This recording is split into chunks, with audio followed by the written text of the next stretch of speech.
तो आज हम drift velocity of electrons in metallic conductors पे बात करेंगे। और ये जो टॉपिक है ये पिछले लेक्चर के साथ ही कनेक्टेड है।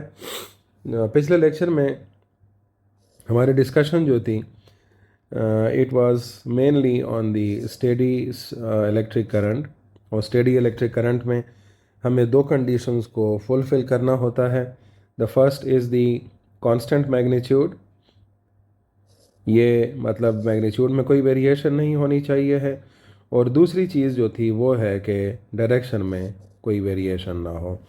तो उसके लिए रिक्वायरमेंट अब क्या है कि आपको जो पावर सप्लाई प्रोवाइड करनी होगी वो एक फिक्स पावर सप्लाई होगी, मेनली डीसी पावर सप्लाई, ठीक है। और उसके मैग्नीट्यूड में कोई चेंज नहीं आना चाहिए है। इसी के साथ दूसरा पॉइंट जो हमने मेंशन किया था that was about the electronic and conventional current. Electronic current, अगर हम करंट को के फ्लो को या चार्जेस के फ्लो को इलेक्ट्रॉन्स के साथ रेफर करते हैं, so we call it as the electronic current. This is the main type of electric current in the metallic conductors, ठीक है। बाकी और अगर पॉजिटिव चार्जेस को हम रिस्पॉन्सिबल ठहराते हैं तो उसको हम कन्वेंशनल करंट कहते हैं। अब अगर हम इस प्रेजेंट टॉपिक के उस पर डिस्कशन करें, सो उसमें हमें ये पता है कि मेटल्स में large number of free electrons available होते हैं। और इसी तरह से उनमें जो एटम्स होते हैं वो भी अच्छी खासी तादाद में होते हैं। क्यों?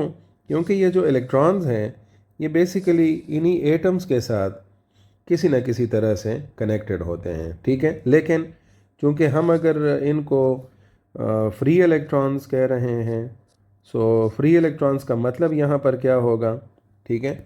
Free electrons are mainly relatively free, ठीक है। सो थोड़ी सी भी आप इसको कोई पुश करेंगे तो वो मूवमेंट करना शुरू कर देंगे। अब वो हम देखेंगे कि वो जो पुश है वो हमारे पास मुख्तलिफ़ कंडीशंस में कौन सी हो सकती है। दूसरी चीज़ हमारे पास आती है कि ये जो एटम्स हमारे पास अवेलेबल हैं ये रेगुलर प्लेसेस पर, जो कि क्रिस्टल लैटिस में उनको डिस्क्राइब किया गया होता है, उस पर इनकी प्लेसमेंट होती है। अब रूम टेम्परेचर पर इलेक्ट्रॉन्स रैंडम मोशन में करते हैं, ठीक है। लेकिन इसके साथ हम एक और कंडीशन भी लगाते हैं कि इसमें इस वक्त कोई नेट इलेक्ट्रिक फील्ड नहीं होती, ठीक है।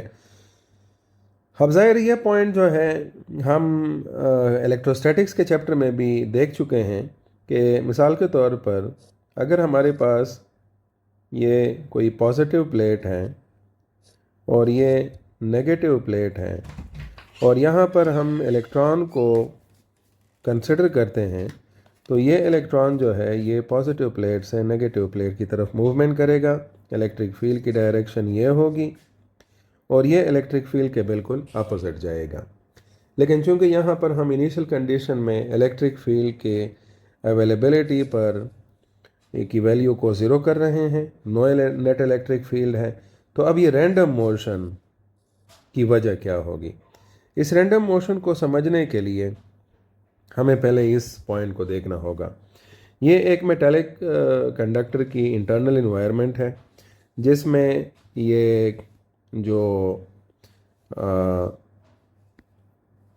वाइट वाले डॉट्स शो किए गए हैं वो एटम को रिप्रेजेंट कर रहे हैं और जो पिंक वाले डॉट्स रिप्रेजेंट किए गए हैं वो फ्री इलेक्ट्रॉन्स को रिप्रेजेंट कर रहे हैं। और इसमें आप देख सकते हैं कि फ्री इलेक्ट्रॉन्स के साथ इस तरह की एरोज भी हमने ड्रॉ की हुई है। अब ये एरोज जो हैं ये इनके मोशन को डिस्क्राइब कर रही हैं, ठीक है।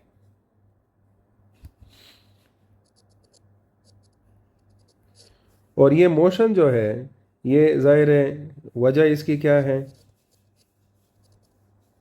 Thermal energy. अब इस थर्मल एनर्जी की वजह से जो इन्होंने वेलोसिटी गेन कर ली है, सो दे कोलाइड विद दी एटम्स। क्योंकि एटम्स हमारे पास फिक्स्ड स्पेसेस में हैं, सो मिसाल के तौर पर हम अगर एक सिंपल इलेक्ट्रॉन की कंसिडरेशन पिक करें कि ये लेट से किसी एक स्पेसिफिक डायरेक्शन में यहाँ पर मूव कर रहा है, यहाँ पर वो किसी एटम के साथ या किसी फील्ड की वजह से वापस आ जाता है, सो ये इस पॉइंट पे आ जाएगा।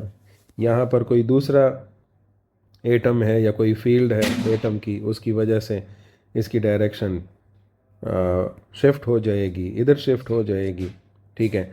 फिर यहाँ पर इसकी नेक्स्ट पॉइंट पर जो लोकेशन है, यहाँ पर ये कोलाइड करता है और लेट से ये इधर शिफ्ट कर देता है अपनी मोशन को, ठीक है। फिर नेक्स्ट पॉइंट यहाँ पर हमारे पास आ रहा है, यहाँ से लेट से कोलिजन इसकी होती है और ये वापस इधर आ जाता है, ठीक है। And again colliding at that point, let say ये इस पॉइंट पर आ गया। सो इस तरह से ये एक ज़िग ज़ैग पाथ पर मूव कर रहा है और इस वजह से सिचुएशन क्या डेवलप होती है, जो हमारे पास इसकी मोशन होती है वो तो रैंडम हो जाती है, लेकिन ये हमारे पास ये चीज़ जो हमने पिछले पॉइंट में मेंशन की कि the only available energy is the thermal energy at that point, और ज़ाहिर है इस थर्मल एनर्जी की वजह से ही ये काइनेटिक एनर्जी गेन करते हैं। और इस काइनेटिक एनर्जी में हाफ mv², ये VTH जो है, this is the thermal velocity, ठीक है। ये थर्मल वेलोसिटी होगी हमारे पास। अच्छा, अब यहाँ पर एक इंटरेस्टिंग चीज़ है, ठीक है, और वो इंटरेस्टिंग पॉइंट क्या है कि एवरेज स्पीड, ज़ाहिर है यहाँ पर हम थर्मल स्पीड की बात कर रहे हैं, उसकी वैल्यू तो हमारे पास होगी 10⁵ मीटर पर सेकेंड, ठीक है।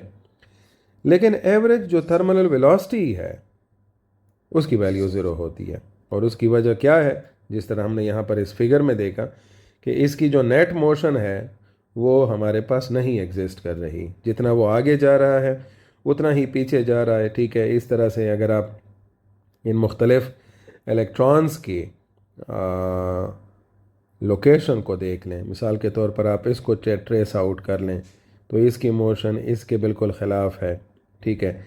इसी तरह ये मोशन जो है ये इसके बिल्कुल अपोजिट है। The same way is like you can see कि ये जो मोशन है ये बिल्कुल इसके अपोजिट है। सो मेनली जितने भी इलेक्ट्रॉन लेट से राइट की तरफ जा रहे हैं, ठीक है, उतने ही इलेक्ट्रॉन लेफ़्ट की तरफ जा रहे हैं। So on the average thermal velocity जो है वो आपके पास क्या हो जाएगी, ज़ीरो हो जाएगी।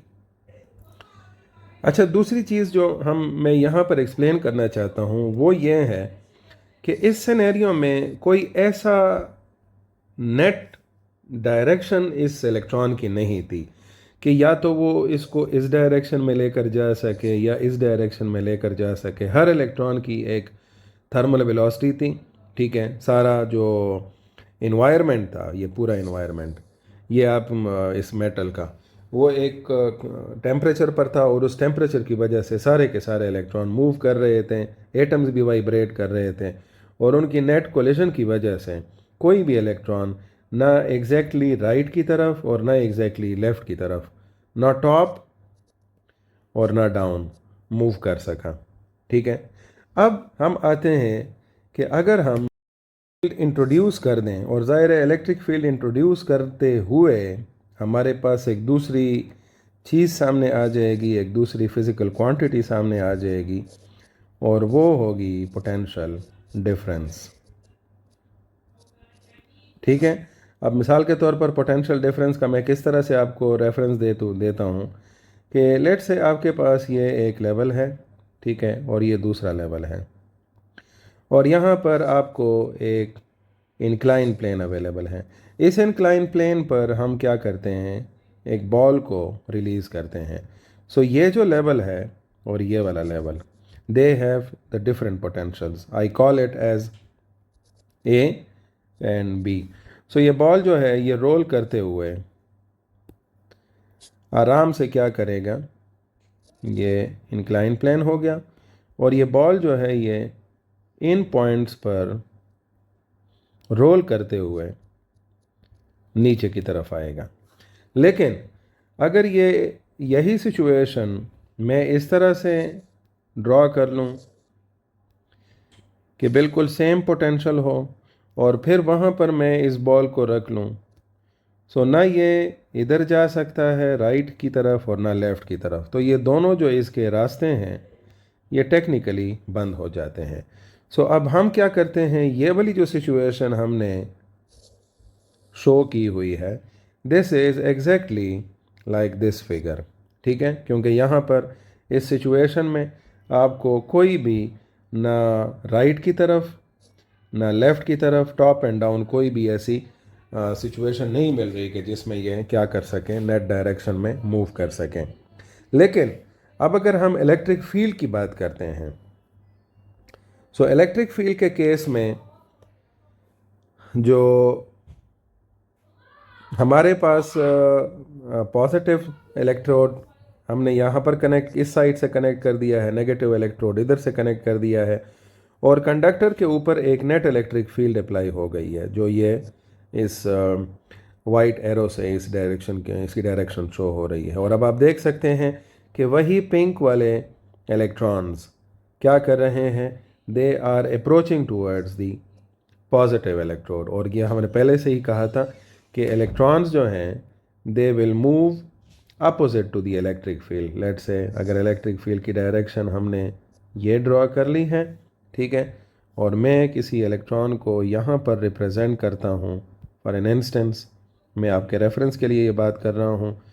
सो यहाँ पर ये क्या करेगा, इस डायरेक्शन में ये मूव करेगा, this will be the velocity. अब जाहिर है यहाँ पर फिर वही सिचुएशन होगी जो हमने यहाँ पर देखी थी, ठीक है।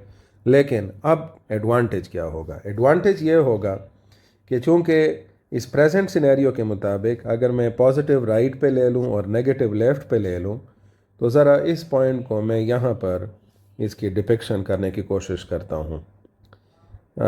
मैं यहाँ पर नेगेटिव डिस्क्राइब कर लें और इधर पॉजिटिव, मतलब राइट साइड हमारा पास टोटल पॉजिटिव है, लेफ़्ट साइड टोटल नेगेटिव है, और हम एक इलेक्ट्रॉन को कंसिडर करते हैं कि वो मूव कर रहा है। अब जैसे ही ये क्या करेगा, किसी एटम के साथ टकराएगा, ठीक है। अब इसके जाहिर है वापस आने के चांसेस हैं, यस हैं इस डायरेक्शन में, लेकिन चूंकि इलेक्ट्रिक फील्ड की डायरेक्शन लेफ्ट की तरफ है, तो इस पर एक नेट फोर्स इस तरफ अप्लाई होगी, और वो नेट फोर्स जो है basically F is equal to q e है, ठीक है। और ये जो नेट फोर्स है ये बेसिकली यहाँ पर इलेक्ट्रिक फील्ड की डायरेक्शन के अपोजिट है, बिकॉज ये नेगेटिव चार्ज है, ठीक है। तो ये क्या करेगा, इसको इधर लेकर जाएगा। फिर अगेन किसी भी पॉइंट पर अगर मैं कहूँ कि इसकी वजह से इसने इस तरह मोशन कर ली है, लेट्स से फिर से इसके सामने एक दूसरा एटम या कोई इलेक्ट्रॉन या किसी फील्ड की वजह से इसने इंटरेक्शन कर ली, एंड से फॉर एग्जांपल ये इधर चला गया ऊपर की तरफ, ठीक है, still the field is applying a force in this direction. ये क्या करेगा, कोशिश करेगा कि बेंड होकर इधर चला जाए। अगेन यहाँ पर अगर कोई दूसरा एटम या इलेक्ट्रॉन इसके साथ कोलाइड करता है, अगेन इसकी पॉसिबिलिटी ये है कि ये इधर शिफ्ट हो जाए, but still the electric force is in direction opposite to the electric field in that case. और वो क्या करेगा, इस चार्ज को, इलेक्ट्रॉन को इधर जाने की कोशिश करेगा। सो इस केस में अगर आप देखें कि ये स्टार्टिंग पॉइंट जो है, मैं इसको अगर यहाँ से रिप्रेजेंट कर लूँ, ये वाला मैं अगर इसका स्टार्टिंग पॉइंट कंसिडर कर लूँ, और ये कुछ टाइम बाद ये इसका एंड पॉइंट, मतलब ये ज़रूरी नहीं है कि यहाँ पर रुक गया है, लेकिन मैंने यहाँ पर इसको चेक करना चाहता हूँ। सो जाहिर है अब मुझे एक नेट डिस्प्लेसमेंट नज़र आएगी, और ये नेट डिस्प्लेसमेंट दो चीज़ों के रिज़ल्ट से आई है। उसमें क्या क्या चीज़ें हैं, एक है आपके पास इलेक्ट्रिक फोर्स, ठीक है, और जाहिर है यहाँ पर इसका मैग्नीट्यूड नेगेटिव होगा, बेसिक इलेक्ट्रिक फोर्स के ये बिल्कुल अपोजिट डायरेक्शन में है। और दूसरी चीज़ है कोलिजन, ये कोलिजन्स जो हैं, अब यहाँ पर दो चीज़ों का इंटरेक्शन हो रहा है। एक आपके पास क्या हो गया, एक्सेलरेटिंग एजेंट हो गया, और दूसरा जो है वो डीसेलरेटिंग एजेंट हो गया। और इस एक्सेलरेटिंग और डीसेलरेटिंग एजेंट से जो आपको वेलोसिटी मिलती है वो ड्रिफ्ट वेलोसिटी मिलती है। ठीक है, अगर आप कार्स के केस में भी देख लें तो वहाँ पर भी अगर हम accelerator plus hand brake use करते हैं तो उससे हमारे पास जो मोशन पैदा होती है उसको हम ड्रिफ्ट कंसिडर करते हैं। ठीक है, सो इस तरह से हम इसको मेंशन कर सकते हैं that electrons will experience a net force against the electric field which will accelerated. और ये यहाँ पर आपको बिल्कुल क्लियर होना चाहिए है कि बिल्कुल इलेक्ट्रॉन को इलेक्ट्रिक फील्ड की डायरेक्शन में जाना जो है एग्जैक्टली ऐसे लगता है जैसे कि ये डाउन द हिल कोई ऑब्जेक्ट आ रहा हो।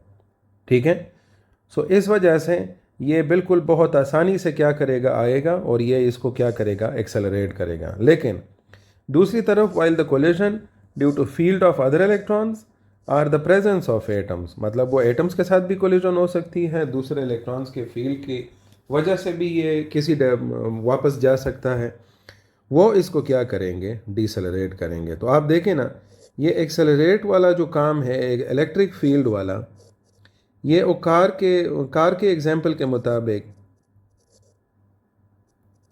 ये एक्सेलरेटर का काम कर रहा है, और ये जो कोलिजन्स हैं ये ब्रेक का काम कर रही हैं। ठीक है, और इस तरह से हमारे पास जो ड्रिफ्ट वेलोसिटी है वो होगी तो बहुत slow but will be non zero. So हम ये लिख सकते हैं that average drift velocity will be of the order of 10 raised to power -3 metre per second. ये डाटा भी मुख्तलिफ टेक्स्ट में मुख्तलिफ है, लेकिन यहाँ पर हम इसको 10 raise to power -3 metre per second consider कर रहे हैं। ठीक है, और ज़ाहिर है ये पिछले केस के मुकाबले में जो कि इसकी नॉर्मल थर्मल स्पीड थी that was the 10 raise to power 5 metre per second, बहुत कम स्पीड है। लेकिन उस केस में हमारे पास ड्रिफ्ट वेलोसिटी जो थी, सॉरी, उस केस में जो हमारे पास एवरेज वेलोसिटी थी वो ज़ीरो थी। ये उसकी स्पीड की वैल्यू है। ठीक है, सो यहाँ पर हमारे पास अब एवरेज ड्रिफ्ट वेलोसिटी जो है ना ये नॉन ज़ीरो है, और इस तरह से हमारे पास इलेक्ट्रॉन्स की एक नेट मोशन डेवलप हो जाती है। ठीक है, इलेक्ट्रॉन्स नेट मोशन, और इस नेट मोशन से आपको मिसाल के तौर पर ये क्रॉस सेक्शनल एरिया मैंने यहाँ पर कंसिडर किया हुआ है, दिस वन। ठीक है, सो इसमें आप देख सकते हैं कि यहाँ पर एक स्पेसिफिक नंबर ऑफ इलेक्ट्रॉन्स क्या कर रहा है, opposite to the electric field इस डायरेक्शन में मूव कर रहे हैं। सो ज़ाहिर है जब इस डायरेक्शन में मूव करेंगे सो हमारे पास जो जनरल डेफिनेशन थी या इक्वेशन थी किसकी, इलेक्ट्रिक करंट की, I is equal to q by t, तो हमारे पास ये वाली जो वैल्यू है ये ज़ीरो नहीं आएगी। पिछले केस में चूँकि हमारे पास मोशन जो थी वो दोबारा इलेक्ट्रॉन अपनी जगह पर वापस आ जाता था कुछ कोलिजन्स के बाद, सो इस वजह से यहाँ पर I is equal to q by t की वैल्यू ज़ीरो आ रही थी क्योंकि नेट मोशन हमारे पास नहीं थी। लेकिन यहाँ और ये यहाँ से भी आपको नज़र आ सकता है। ठीक है, इस रीजन में क्योंकि इसमें कुछ इलेक्ट्रॉन्स नीचे ऊपर राइट लेफ़्ट मुख्तलिफ डायरेक्शंस में मोशन कर रहे हैं। सो इस तरह से हमारे पास जो फाइनल पॉइंट आ जाता है वो ये है कि the velocity of an electron, I will rather say average velocity of an electron due to the presence of an electric field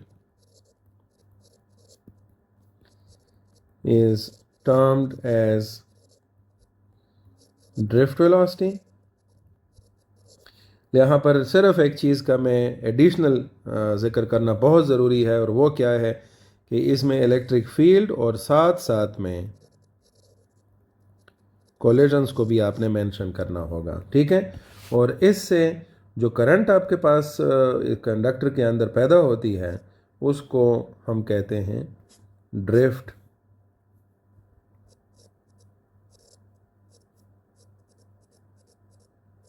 current या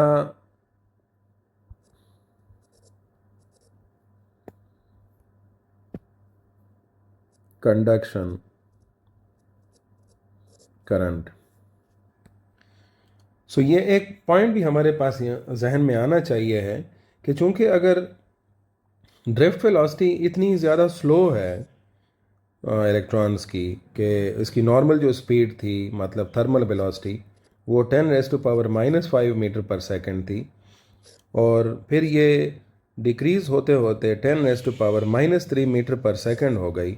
बट स्टिल इस केस में हमारे पास ड्रिफ्ट वेलोसिटी की वैल्यू नॉन ज़ीरो है, और इस case में जो एवरेज थर्मल वेलोसिटी है उसकी वैल्यू ज़ीरो होती है। और वो मैंने आपको बता दिया कि चूँकि जहाँ से ये इनिशिएट करता है वो आगे की तरफ मूव ही नहीं करता, मल्टीपल कोलिजन्स करता है।